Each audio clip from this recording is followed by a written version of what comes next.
So I want to take you down a journey real quickly. What would you have been getting if they had of been able to push through a Biden election like they did? Or better yet, even just a Kamala. Fox News Sunday has a little wrap up, but in neither one of these people were capable of even doing anything remotely able to run a business. Just like, say, for instance, Kamala Harris.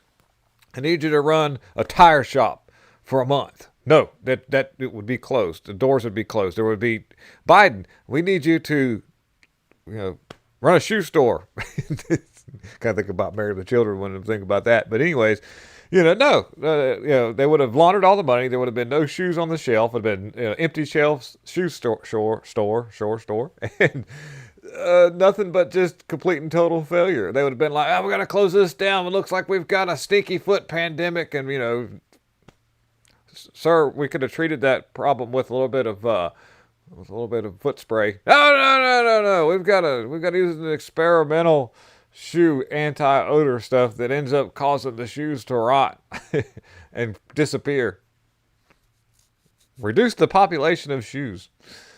But anyways, check this out. Here you go. Quote a longtime Biden aide basically admitting he shouldn't be running again. They said to you on page 85, he just had to win and then he could disappear for 4 years. He'd only have to show proof of life every once in a while. His aides could pick up the slack. Who would have been running the White House in a second Biden term?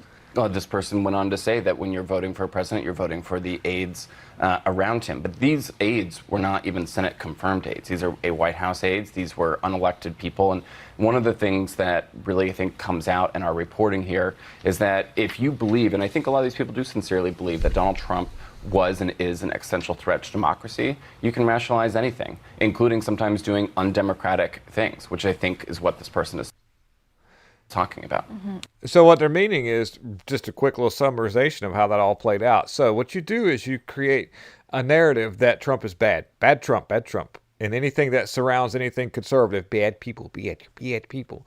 And then they just say, well, I don't care if Biden's got dementia. It's not Trump. I don't care if such and such and such. It's not Trump. And even though people forgot how good we had it when Trump was doing his thing in 2016 to 2020, and he didn't even get half of his stuff done, much like what you're seeing right now because of the activist judges. The only difference is like there wasn't a large group of independent content creators at the time just trying to pull the weight. They were just kind of coming up. That really started happening after they did what they did in 2020 with their election. But real quickly, this is how effective certain kinds of propaganda can be. I mean, just simple but effective. It's amazing that you could actually get a group of people, a large group of people, almost 2/3 of the United States at the time, to move in a direction where it doesn't matter what they do. And if you recall, some of the people that were actually running the White House during the Biden regime, it was definitely not in Kamala. Kamala she was pissed off because of the fact that she had no say so. She was even appointed board czar, didn't do that. It was people like Anthony Blinken, Christopher Wray, heads of the CIA, Nancy Pelosi, Janet Yellen. All these people were pretty much they're having a free-for-all and got to do their own thing without any oversight. It's almost like whenever the boss man's not there, you just don't do anything at all. It doesn't matter. Nobody's there to see any oversight. And, executive orders are allegedly being sold from out of the White House through Autopen. They were using Autopen to get executive orders done. They were using Autopen to do things like, you've seen Biden on camera sign some stuff, but a lot of the stuff he didn't even know was being signed. They're like, yeah, he executive ordered the closing down of the exportation of natural gas.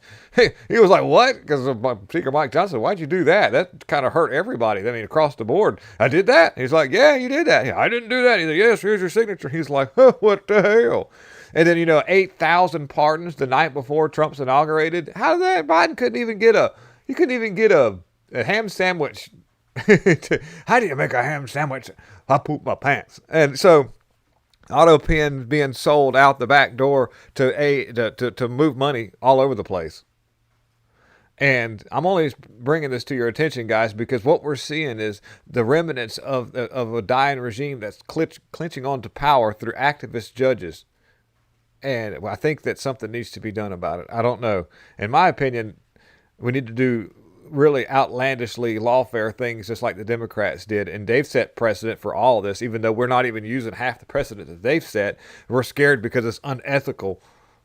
I'm sorry, but no holds bar with these people. We need to go after them with everything that we've got, that what little bit we have, and hope for the best. What's the worst that can happen? If we don't do something in 2022, if we don't do something and the House and all this stuff gets flipped around, don't you think for 1 second that you're going to see Katie bar the door when it comes to becoming after conservatives, even though President Trump is president at the time? Right now, it doesn't matter because they're going to use everything in their power.